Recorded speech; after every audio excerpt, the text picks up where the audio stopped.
and welcome to Jadwiga's Fairy Tale Channel. Last time I told you a story by the Seneca, how they think of the beginning of the world. And this time I'm going to tell you the version of the Aboriginals of Australia, which I found in this book, which my dear friend Anam gave to me. In the Dreamtime, this is the very first beginning of our planet, there was nothing. Everything lay deeply asleep. And on the Earth's surface, there were no animals, no plants, no water, nothing. The animals and seeds and plants were sleeping under the surface. One day, the Rainbow Serpent woke up and she made her way through all of the stones and rocks and eventually reached the surface of the earth. And she looked around and then walked this way and that way and everywhere.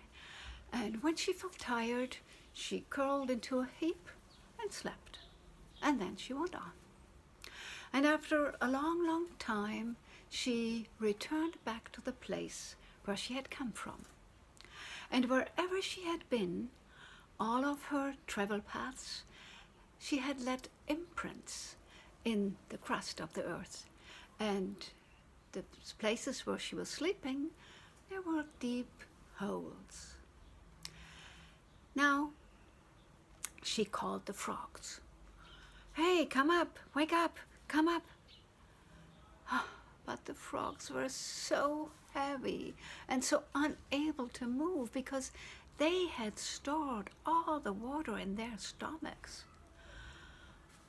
Seeing this, the Rainbow Serpent tickled them, and laughing, the frogs spied out all of the water, which ran into the imprints which the Rainbow Serpent had left.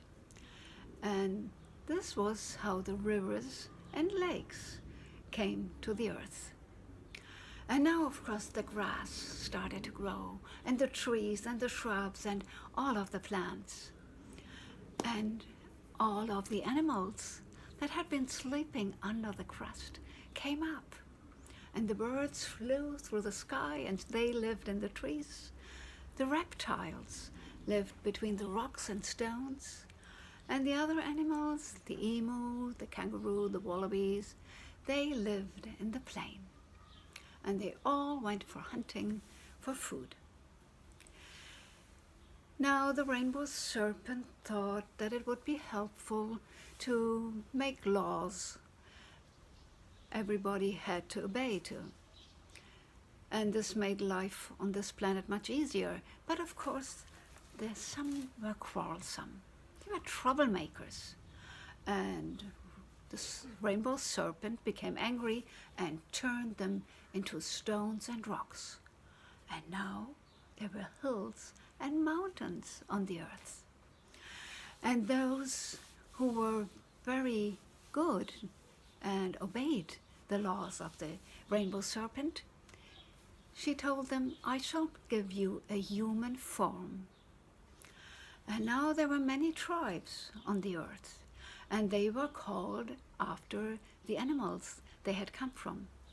So they had their totems, the kangaroo totem, or the emu, or wallaby, or carpet snake, or whatever.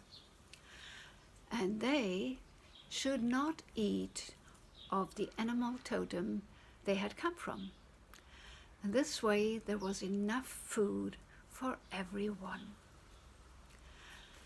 So all of the totems, all of the tribes lived happily together, and they knew that this earth, this planet, was given to them, to their children, to their grand and grandchildren forever, to live on this beautiful planet, which was given to them by the mother of life, the Rainbow Serpent.